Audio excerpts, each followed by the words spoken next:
నమస్తే Devi, welcome to story board. Telangana municipal ఎన్నికల ఫలితాల్లో కాంగ్రెస్ దుమ్మురేపింది. ఏకంగా 80% మున్సిపాలిటీలు హస్తగతమయ్యాయి. మంత్రులకు టార్గెట్లు ఇచ్చి కాంగ్రెస్ అమలు చేసిన ఎలక్షనీరింగ్ ఫలించింది. మరోవైపు ప్రతిపక్షాలు పూర్తిగా చేతులెత్తేశాయి. బీఆర్ఎస్ ఏమాత్రం పుంజుకోలేదు. బీజేపీ కూడా ఎక్కడా ఎదిగిన పరిస్థితి లేదు. తెలంగాణ మున్సిపల్ ఎన్నికల్లో అధికార పార్టీగా కాంగ్రెస్ అడ్వాంటేజ్ తీసుకుంది. ప్రభుత్వ వ్యతిరేకత ఉందన్న ప్రతిపక్షాల అంచనాలు పటాపంచలు చేసింది. సమిష్టి కృషి, పని విభజనతో కాంగ్రెస్ వ్యూహాలు విజయవంతమయ్యాయి. తెలంగాణలో పంచాయతీ ఎన్నికల్లో అధికార పార్టీ కాంగ్రెస్ పూర్తి స్థాయిలో ఆధిపత్యం ప్రదర్శించింది. ఆ పార్టీ బలపరిచిన అభ్యర్థులే ఎక్కువ శాతం విజయాలు సాధించారు. అయితే అప్పుడు తమ ఓటమిని అంగీకరించడానికి ప్రతిపక్షాలకు మనసొప్పలేదు. పైగా పార్టీ రహిత ఎన్నికలు కావడంతో ఎవరికి వారు తమకొచ్చిన స్థానాల సంఖ్య పెంచి చూపించారనే ఆరోపణలు కూడా వచ్చాయి. దీంతో అసలు కథ మున్సిపల్స్లో తేలుతుందని ప్రతిపక్షాలు ప్రభుత్వానికి సవాల్ విసిరాయి. దీంతో మున్సిపల్ ఎన్నికల్లో ఫలితాల సరళిలో ఏవైనా మార్పు వస్తుందేమో అనే ఊహాగానాలు వినిపించాయి. కానీ ఇప్పుడు మున్సిపల్స్ ఫలితాలు అందరి అంచనాలకు తెరదించాయి. ఏకంగా 80% మున్సిపాలిటీలు కైవసం చేసుకున్న కాంగ్రెస్ తన సత్తా చాటింది. ప్రతిపక్షాలపై మరోసారి స్పష్టమైన ఆధిపత్యం ప్రదర్శించింది. ఈ ఎన్నికలు పార్టీ గుర్తుల మీదే జరగడంతో ఇక ప్రతిపక్షాలకు సాకులు చెప్పే అవకాశం లేనట్టే. సాధారణంగా అధికార పార్టీకి స్థానిక ఎన్నికల్లో అడ్వాంటేజ్ ఉంటుంది. అలా చూస్తే మున్సిపల్ ఎన్నికల్లోనూ అధికార పార్టీగా కాంగ్రెస్ కు అడ్వాంటేజ్ కొత్తేం కాదు. కానీ కాంగ్రెస్ కేవలం ఆ అడ్వాంటేజ్ ను మాత్రమే నమ్ముకోలేదు. కట్టుదిట్టంగా ఎలక్షనీరింగ్ చేసింది. సీఎం నుంచి కార్యకర్త దాకా అందరూ సమిష్టి కృషి చేశారు. మంత్రులందరికీ టార్గెట్లు ఫిక్స్ చేయడంతో మంచి ఫలితాలొచ్చాయి. మున్సిపల్ ఎన్నికలను లైట్ తీసుకోవద్దని, సీరియస్ గా పనిచేయాల్సిందేనని సీఎం పదే పదే చెప్తూ వచ్చారు. అందుకు తగ్గట్టుగానే తమ జిల్లాలో ఎక్కువ సీట్లు సాధించాలనే లక్ష్యంతో ఎక్కడికక్కడ స్థానిక కాంగ్రెస్ నేతలు, మంత్రుల ఆధ్వర్యంలో పోటాపోటీగా పనిచేయడం కలిసొచ్చింది. దీంతో ప్రతిపక్షాలు కాంగ్రెస్ కు కనీస పోటీ ఇవ్వలేక చేతులెత్తేశాయి. ప్రతిపక్ష పార్టీలు బీఆర్ఎస్ కానీ లేకపోతే భారతీయ జనతా పార్టీ కానీ గాలి కబుర్లు, కట్టుకథలు, అట్లాగే ఉన్నది లేనట్టు, లేనిది ఉన్నట్టు అనేక రకాలైనటువంటి ప్రచారాల్ని రాష్ట్ర ప్రభుత్వం పైన, పార్టీ పైన ప్రచారం చేశారు. ప్రజలు గమనించారు. ప్రజాప్రభుత్వం రాష్ట్ర ముఖ్యమంత్రి రేవంత్ రెడ్డి గారి నాయకత్వంలో ఇది ప్రజల కోసం చేస్తున్నటువంటి అనేక సంక్షేమ కార్యక్రమాల్ని, అభివృద్ధి కార్యక్రమాల్ని, ప్రజల పట్ల ఈ ప్రభుత్వానికి ఉన్నటువంటి నిబద్ధతని, విశ్వసనీయతని గమనించి ఈ గాలి కబుర్లు చెప్పేటువంటి వాళ్ళందరికీ కూడా పూర్తిగా వాళ్ళ స్థానం ఏంటో ఓటు ద్వారా వారికి చూపించారు. నిజానికి కాంగ్రెస్ లో అక్కడక్కడ అసంతృప్తులు, వర్గ విభేదాలు కూడా చేటు చేస్తాయనే అభిప్రాయాలు వచ్చాయి. కానీ అందరూ కలిసికట్టుగా పార్టీ బీఫామ్ ఇచ్చిన అభ్యర్థుల్ని గెలిపించాలని హైకమాండ్ ఇచ్చిన పిలుపు పనిచేసింది. ఎవరికి వారే మున్సిపల్స్ ను సవాల్గా తీసుకుని కష్టపడ్డారు. అన్నింటికి మించి ఈ ఎన్నికల్లో గెలిస్తేనే క్యాడర్ బలోపేతమవుతుందని, అప్పుడే రాబోయే అసెంబ్లీ, పార్లమెంట్ ఎన్నికల్లో పని తేలికవుతుందనే ఆలోచన ఎమ్మెల్యేల్ని కూడా కదిలించింది. ప్రతిపక్షాల విమర్శల్ని పట్టించుకోకుండా మున్సిపాలిటీ వారీగా ఎన్నికల వ్యూహాలను అమల్లో పెట్టిన కాంగ్రెస్ అనుకున్నది సాధించింది. మొన్నటి అసెంబ్లీ ఎన్నికల్లో విజయం తర్వాత ఏ ఎన్నికొచ్చినా ప్రత్యేక వ్యూహాలు, వరుస సమీక్షలతో ప్రతిపక్షాల ఊహకు అందని విధంగా విజయాలు సాధిస్తోంది కాంగ్రెస్. మున్సిపల్ ఎన్నికల్లోనూ అదే ఒరవడి కొనసాగించింది. తన బలాలపై పూర్తి స్థాయిలో దృష్టి పెడుతూనే బలహీనతలంటూ ప్రతిపక్షాలు ప్రస్తావించిన అంశాలపైన ఫోకస్ పెట్టింది. అధికారంలో ఉన్నాం కదా, గెలిచేస్తాంలే, అంతదాకా వస్తే ఎక్సఫీషియో సభ్యులతో మేనేజ్ చేద్దాం అనే ఉదాసీనతకు కాంగ్రెస్ ఎప్పుడూ తావివ్వలేదు. మొదటి నుంచి అత్యంత అప్రమత్తంగా వ్యవహరిస్తూ వచ్చింది. కేవలం తమకు పట్టున్న స్థానాలపైనే కాకుండా ప్రతిపక్షాలకు అడ్వాంటేజ్ అనుకున్న స్థానాలపైన ప్రత్యేక దృష్టి పెట్టింది. ఇక్కడ గెలుస్తాం, అక్కడ గెలవలేం అనే ఆలోచన కాకుండా అన్ని చోట్ల గెలవాల్సిందేననే పట్టుదలతో పనిచేయాలని క్యాడర్కు ముందే దిశానిర్దేశం జరిగింది. దీనికి తోడు జిల్లాల వారీగా గాంధీ భవన్లో నిర్వహించిన సమీక్షా సమావేశాలు బాగా కలిసొచ్చాయి. నేతల మధ్య చిన్న చిన్న పరపచాలున్నా ఎన్నికల్లో ఆ ధోరణులు పక్కన పెట్టి పార్టీ బలోపేతం దిశగా పనిచేయాలంటూ అగ్రనేతలు చేసిన హితబోధ క్యాడర్ చెవికెక్కింది. ఏ నేతకు పదవి రావాలన్నా మొదట అధికారం ఉండాలి. అలాగే ఉన్న అధికారాన్ని ఎప్పటికప్పుడు బలోపేతం చేసుకుంటూ అధికార పార్టీగా ప్రతి ఎన్నికల్లో సత్తా చాటాల్సిందే అనే సంకల్పం క్షేత్రస్థాయిలో మంత్రంలా పనిచేసిందని కాంగ్రెస్ నేతలంటున్నారు. కొన్ని చోట్ల ప్రతిపక్షాలు అసత్యపు ఆరోపణలు, అభూత కల్పనలతో ఓటర్లను తప్పుదోవ పట్టించే ప్రయత్నం చేసినా అవేవీ ఫలించకుండా కాంగ్రెస్ నేతలు ఎక్కడికక్కడ కాచుకున్నారు. పైగా అధికార పార్టీగా ఉన్న కాంగ్రెస్ ఎక్కువసార్లు డోర్ టు డోర్ క్యాంపెయిన్ చేయడం కూడా ఓటర్లను ఆకట్టుకుంది. ఇంకా 3 ఏళ్లు అధికారం ఉంటుంది. ఏ మున్సిపాలిటీ అభివృద్ధి కావాలన్నా ప్రభుత్వంతో పని చేయించుకునే అభ్యర్థులే ఉండాలనే ప్రచారం కూడా బాగా పనిచేసింది. పొరపాటున ప్రతిపక్ష అభ్యర్థులు గెలిస్తే అభివృద్ధికి అడ్డుపడతారని స్వయంగా సీఎం జిల్లాలు తిరిగి చెప్పడంతో జనం కూడా కాంగ్రెస్ వైపే మొగ్గారని హస్తం పార్టీ నేతలు చెప్తున్నారు.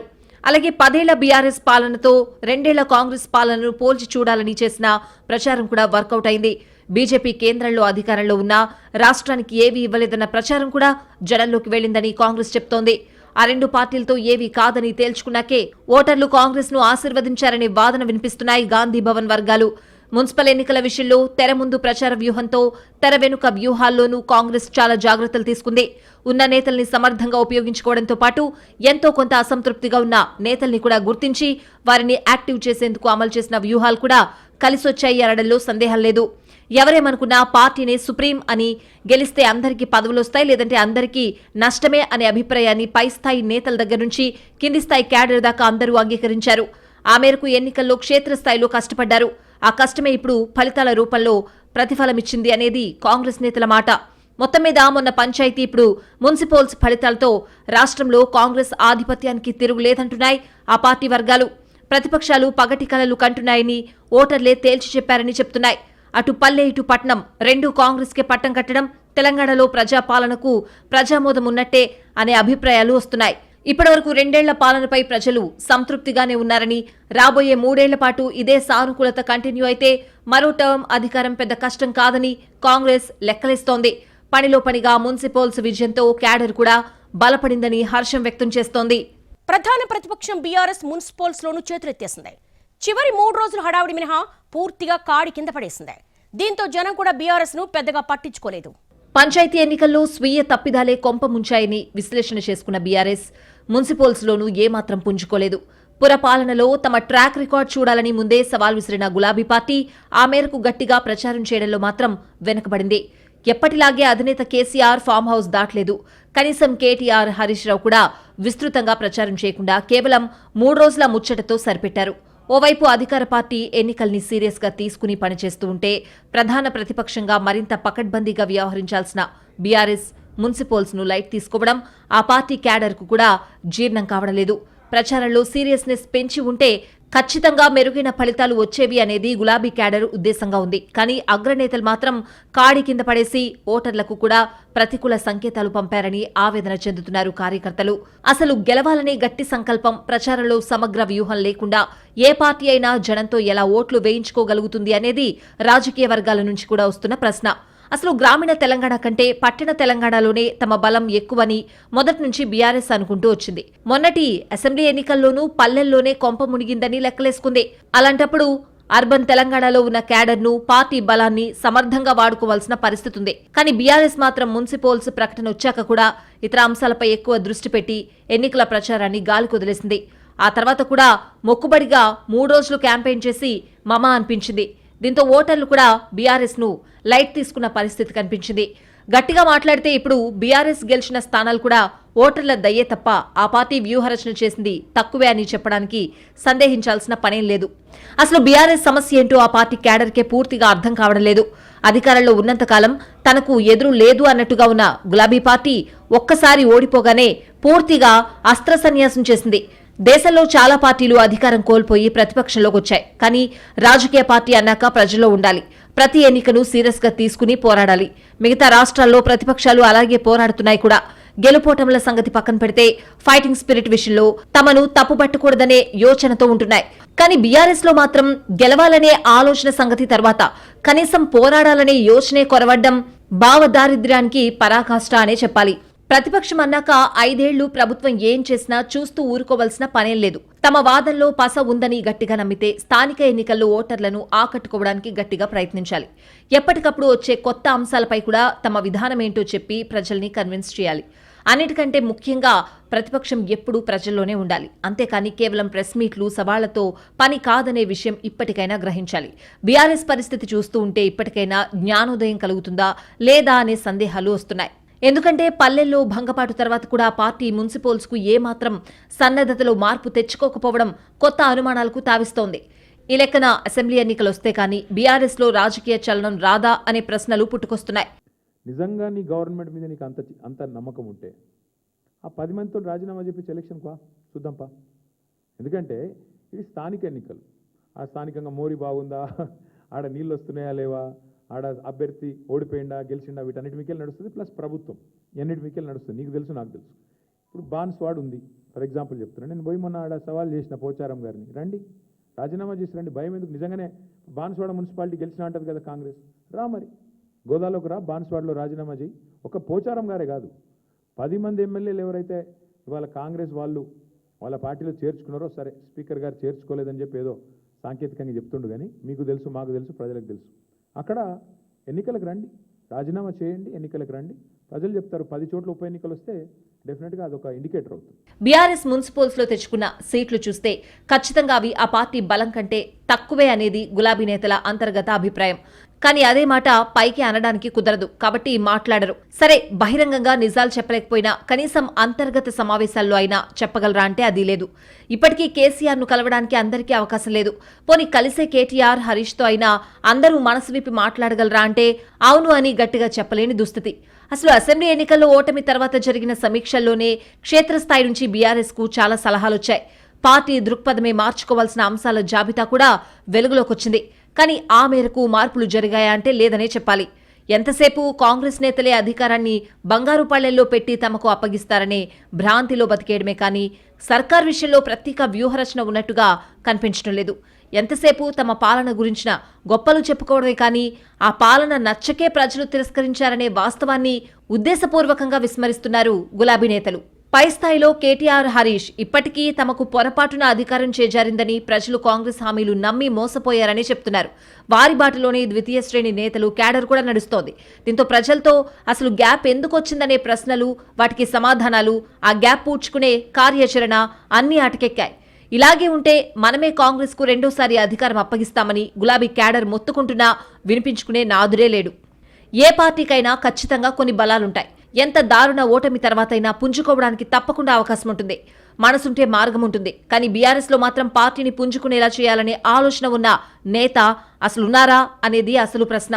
మాట్లాడితే తర్వాత అధికారంలోకి వచ్చేది మేమే అని గొప్పలు చెప్పడమే కానీ క్షేత్రస్థాయిలో క్యాడర్ బలం లేకుండా అది సాధ్యమా అని ఎవరూ ఆలోచించడం లేదు. ఇప్పటికే పల్లెల్లో బీఆర్ఎస్ క్యాడర్ తమ దారి తాము చూసుకున్నారనే వాదనుంది. ఇప్పుడు పట్టణాల్లోనూ అదే ధోరణి కనిపిస్తే రేపు అసెంబ్లీ ఎన్నికల్లో గ్రౌండ్లో క్యాడర్ ఎక్కడి నుంచి వస్తుందని కొందరు నేతలు మదనపడుతున్నారు. కానీ ఆ ఆవేదన బీఆర్ఎస్ అగ్రనేతల్లో ఉందా అనేదే తేలాల్సిన అంశం. సరే, ఫలితాలు ఎలా వచ్చాయి అనేది పక్కన పెడితే బీఆర్ఎస్ ఈ ఎన్నికల నుంచి నేర్చుకోవాల్సిన గుణపాఠాలైతే కొన్నున్నాయి. అవేంటంటే బీఆర్ఎస్ కు ఇంకా ప్రజల్లో అనుకూలత రావడం లేదు. 10 ఏళ్ల పీడకలను మర్చిపోవడానికి జనం ఇంకా సిద్ధంగా లేరు. దీనికి తోడు ప్రభుత్వం మీద కూడా బీఆర్ఎస్ అనుకుంటున్నట్లుగా వ్యతిరేకత లేదు. ఈ విషయాలు గ్రహించి ఇప్పటికైనా అందుకు అనుగుణమైన కార్యాచరణ తీసుకుంటే బీఆర్ఎస్ కు ప్రయోజనం ఉంటుంది. లేదు మేమింతే మారమంతే అంటే మాత్రం ఓటర్లు కూడా ఇదే రకమైన తీర్పులు ఇవ్వడానికి సిద్ధంగా ఉంటారని గుర్తుంచుకోవాలి. పట్టణ ప్రాంతాల్లో సత్తా చాటుతామని గొప్పలు చెప్పిన బీజేపీ పూర్తిగా చతికిలబడింది. పల్లె పోరుతో పోలిస్తే కాషాయ పార్టీ పరిస్థితి ఏమాత్రం మెరుగుపడలేదు. క్షేత్రస్థాయిలో ఆ పార్టీకి పెద్దగా బలం లేదని తేలిపోయింది. మొన్నటి పార్లమెంట్ ఎన్నికల్లో అనూహ్య ఫలితాలతో తెలంగాణను ఏలేస్తామని బీరాలు పలుకుతున్న బీజేపీ క్షేత్రస్థాయిలో మాత్రం పూర్తిగా గాలి కొదిలేస్తోంది. పునాదులు బలంగా ఉంటేనే భవంతి నిలుస్తుందనే ప్రాథమిక సూత్రాన్ని తెలంగాణ బీజేపీ పూర్తిగా విస్మరిస్తోంది.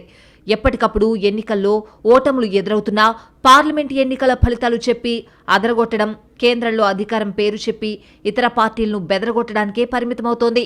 ఇప్పటికే అనుకున్నట్టుగా పార్టీ బలపడ్డం లేదని అధిష్టానం క్లాసులు తీసుకుంటున్నా రాష్ట్ర బీజేపీ నేతలు మాత్రం అసలు మారడం లేదు. తమ పద్ధతి మార్చుకోవడం లేదు. ఇప్పుడు కూడా మున్సిపల్స్ కు ముందు సన్నాహక సమావేశాల పేరుతో హడావిడి చేసినా మళ్లీ గొర్రెతోక బెత్తుడు ఫలితాలకే పరిమితమయ్యారు. అన్నింటికీ మించి క్షేత్రస్థాయిలో చాలా ప్రాంతాల్లో అసలు బీజేపీకి క్యాడర్ అంటూ లేదని నిరూపితమైంది. దీంతో ఇప్పటిదాకా బాగా గాలి కొట్టుకున్న అర్బన్ తెలంగాణ బెలూన్ కూడా దెబ్బకు పేలిపోయింది. ఇక చెప్పడానికి సాకులు కూడా మిగలలేదని బీజేపీ క్యాడర్ ఆవేదన వ్యక్తం చేస్తోంది. ఈ మాత్రం బలానికి పార్టీలో అంతర్గత విభేదాలు, నేతల మధ్య ఆధిపత్య పోరాటాలతో ఇంకా చులకనవుతున్నామని కూడా కాషాయ నేతలు ఆలోచించకపోవడమే పార్టీ కొంప ముంచుతోందనే అభిప్రాయాలు వస్తున్నాయి. అలాగని బీజేపీకి తెలంగాణలో ఎదిగే అవకాశం లేదని కాదు. కానీ ఉన్న అవకాశాల్ని అందిపుచ్చుకోవడంలో ఆ పార్టీ ఎప్పుడూ వెనకే ఉంటోంది. మొదటి నుంచి ఉన్న సంబలం, మధ్యలో పెరిగిన ఓటు బ్యాంక్, ఇప్పుడు అందొచ్చిన మోడీ ఇమేజ్ను సరైన పద్ధతిలో మేళవిస్తే ఖచ్చితంగా మెరుగైన ఫలితాలు సాధించొచ్చు. దీనికి తోడు ఇటీవల ఇతర రాష్ట్రాల్లో మున్సిపల్ ఎన్నికల ఫలితాలు కూడా కాషాయ పార్టీకి అనుకూలంగా వచ్చాయి. ఆ సానుకూలతలను కూడా కాస్త వాడుకోవచ్చు. కానీ అసలు తెలంగాణ బీజేపీలో గెలవాలనే కసి, గట్టిగా పోరాడాలి అనే ఆలోచనే కరువైనప్పుడు ఎన్ని సానుకూలతలున్నా, అన్ని బూడిదలో పోసినా పన్నీరే అనడానికి సందేహించాల్సిన పనిలేదు. రాష్ట్రం నుంచి 8 మంది ఎంపీలు, 2 కేంద్ర మంత్రులు ఉన్నా సరే బీజేపీ పరిస్థితి ఎక్కడ వేసిన గొంగళి అక్కడే అన్నట్టుగా ఉంది. ఇక్కడ పార్టీ ఒకేసారి అధికారంలోకి వచ్చేయాలని ఎవరూ అనడం లేదు. కానీ కనీసం మెరుగైన ఫలితాల దిశగా ప్రయాణించకుండా ఉన్న చోటే ఆగిపోవడమే ప్రమాదకర సంకేతాలు పంపుతోంది. ప్రస్తుత ఫలితాల్ని కేవలం మున్సిపల్ ఎన్నికల్లో ఓటమిగా మాత్రమే తీసుకుంటే బీజేపీకి అంతకంటే పెద్ద తప్పిదం మరొకటి ఉండదు. మాకు ఇచ్చినటువంటి ఒక తీర్పు ఈరోజు మేము ఆశించిన విధంగానే ఉంది. ఎందుకంటే దాదాపు 350 సీట్లు మేము ఇప్పుడు గెలుస్తున్నాం, అన్ని కూడా కలిపి. ఇప్పుడు దాదాపు 201 వార్డ్స్లో 2 ఓట్ల నుంచి 25 ఓట్ల మధ్యన ఓడిపోయినటువంటి చాలా ఉన్నాయి. 5 ఓట్లతోని, 10 ఓట్లతోని. ఇది చాలా తక్కువ ఓట్లతో ఓడిపోయినటువంటి ఒక విషయం. త్రిముఖ పోటీలో కొంతవరకు కొన్ని పార్టీలకు అడ్వాంటేజ్ వచ్చింది. దానివల్ల ఈ కొద్దిగా నష్టం జరిగింది. సూటిగా చెప్పాలంటే క్షేత్రస్థాయిలో క్యాడర్ను పెంచుకునే సువర్ణ అవకాశాన్ని కాషాయ పార్టీ చేజేతులా జారవిడుచుకుంది. ఇప్పుడు కూడా ఎప్పట్లాగే తర్వాత మాదే అధికారం, ఈ ఓటమి పెద్ద విషయం కాదు లాంటి రొటీన్ ప్రకటనలే వచ్చాయంటే మాత్రం ఇక కాషాయ పార్టీ ఇప్పట్లో కోలుకోవడం గురించి ఆలోచించడం కూడా అనవసరం. ఢిల్లీలో మోడీ విజయాలు సాధించి సంతృప్తి చెందితే అదే చాలనుకుంటున్నారని నమ్మాల్సి వస్తుంది. ఇప్పటికే రాష్ట్ర బీజేపీ నేతల తీరుతో విసుగుపోయి మున్సిపల్స్లో ఓటర్లు కర్రు కాల్చి వాత పెట్టారని ప్రత్యర్థులు అంటున్నారు. ఇప్పటికైనా మోడీ పేరు చెప్పి పబ్బం గడుపుకునే ఆలోచన మానేసి రాష్ట్ర స్థాయి అంశాలపై దృష్టి పెట్టి కాస్త ప్రజల్లో ఉండడంపై ఫోకస్ చేస్తేనే పార్టీ పరిస్థితి మెరుగుపడుతుంది. లేకపోతే మాత్రం ప్రస్తుత స్థితిలో పెద్దగా మార్పులొస్తాయని ఆశించడం అత్యాశ అవుతుంది. బీజేపీ వాస్తవ బలం ప్రకారం చూసినా తెలంగాణలో ఆ పార్టీకి మెరుగైన ఫలితాలొచ్చే అవకాశాలు లేకపోలేదు. కానీ రాష్ట్ర పార్టీ నేతల అలసత్వమే పార్టీని చావు దెబ్బతీస్తోంది. చివరకు బీజేపీకి ఓటేయాలనే ఆసక్తున్న ఓటర్లు కూడా నేతల తీరు చూసి మనసు మార్చుకునే పరిస్థితులున్నాయంటే అతిశయోక్తి కాదు. ఇంకా గట్టిగా మాట్లాడితే ప్రస్తుత తెలంగాణ బీజేపీ నేతల తీరు ఒకప్పటి కాంగ్రెస్ నేతల్ని మరిపిస్తుందనే కామెంట్లు కూడా లేకపోలేదు. ఈ విషయం కాషాయ పార్టీ నేతలకు తెలిసినా తెలియనట్టుగా నటిస్తున్నారు. కేవలం ఎన్నికలప్పుడు తప్పితే మిగతా సమయాల్లో పార్టీ పరంగా సంస్థాగతంగా కార్యాచరణ లేకపోవడం కూడా మైనస్గా మారుతోంది. ఈ సంగతి అధిష్టానం కూడా గుర్తించి హెచ్చరించిన రాష్ట్ర పార్టీ పనితీరు మారకపోవడం అతిపెద్ద నిర్లక్ష్యమే. ఎక్కడైనా పార్టీ బలహీనంగా ఉన్నప్పుడు సరైన ఫలితాలు రావు. ఇక్కడ ఎన్నికకు పెద్దగా తేడా కూడా రాదు. అలాగే ఇప్పటికే బలపడాల్సిన స్థాయిలో బలపడ్డ పార్టీకి వచ్చే స్థానాల్లో మరీ ఎక్కువ మార్పు ఉండదు. కానీ బలహీన పార్టీ నుంచి బలమైన పార్టీగా ఎదిగే క్రమంలో ఉన్న పార్టీకి ప్రతి ఎన్నిక ఫలితము ప్రాధాన్యత ఉన్నదే. అసలు ఉనికి లేని రాష్ట్రాల్లోనూ అనూహ్యంగా అధికారం చేజిక్కించుకుంటున్న కాషాయ పార్టీ ఎప్పటినుంచో ఉనికి ఉండి చెప్పుకోదగ్గ ఓటర్ల మద్దతున్న తెలంగాణలో మాత్రం ఎప్పటినుంచో బలపడే క్రమంలో ఉన్న పార్టీగానే కొనసాగడం ఆ పార్టీ అధిష్టానానికే చికాకు తెప్పిస్తోంది. అప్పటికీ రాష్ట్ర పార్టీ స్థితిగతుల్ని మెరుగుపరచడానికి ఖచ్చితమైన కార్యాచరణ ఇచ్చినా, వ్యూహరచన చేసినా ఫలితం కనిపించకపోవడం ఇంకా నిరాశ కలిగిస్తోంది. ఇక్కడ పార్టీ మరీ బలహీనంగా ఉంటే కాస్త చేయూతివ్వచ్చు. అసలు ఓటు బ్యాంక్ లేకపోతే ఏదోలా పెంచొచ్చు. కానీ తెలంగాణలో మాత్రం బీజేపీకి కాస్త బలం, చెప్పుకోదగ్గ ఓటు బ్యాంక్ ఉన్నా నేతలకు సరైన దృక్పథం కొరవడుతోంది. ఎంత చెప్పినా మారని వారి వైఖరితో ఓటర్లతో పాటు సొంత క్యాడర్ కూడా విసిగిపోతున్న వాస్తవం కళ్ల ముందే కనిపిస్తోంది. ఇకనైనా రాష్ట్ర బీజేపీ ప్రగల్భాలు మానేసి వాస్తవాలపై దృష్టి పెట్టాల్సిన అవసరం చాలా ఉంది. ఢిల్లీలో మోడీ ఉన్నంత మాత్రాన ఇక్కడ ఆటోమేటిక్గా ఓట్లు పడతాయనే ఆలోచన అర్జెంటుగా మార్చుకోవాలి. కేవలం ప్రచారానికి ఇతర రాష్ట్రాల సీఎంలను తీసుకొస్తే పని కాదు. మనం కూడా కాస్త కష్టపడి వ్యూహరచన చేసి వాటిని అమలు చేయాలని గుర్తుంచుకోవాలి. అన్నింటికీ మించి బీజేపీ ఎన్నికల్ని సీరియస్గా తీసుకుంటుందనే భావన ఓటర్లకు కలిగేలా ప్రవర్తించడం చాలా ముఖ్యం.